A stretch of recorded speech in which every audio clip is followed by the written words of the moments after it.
నాగలి భుజాన పెట్టుకుంటే దోస్తులు చెయ్యేసినట్టేరా కొట్టు గోదా పక్కన ఉంటే కొండంత బలగం ఉన్నట్టురా చల్లగాలి మోసుకొచ్చెరా సేను సిలకల ముచ్చట్లు దారి పొడుగు చెట్ల కొమ్మలా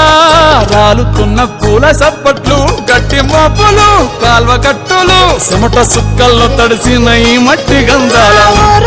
పల్లెటూరు దీని తీరే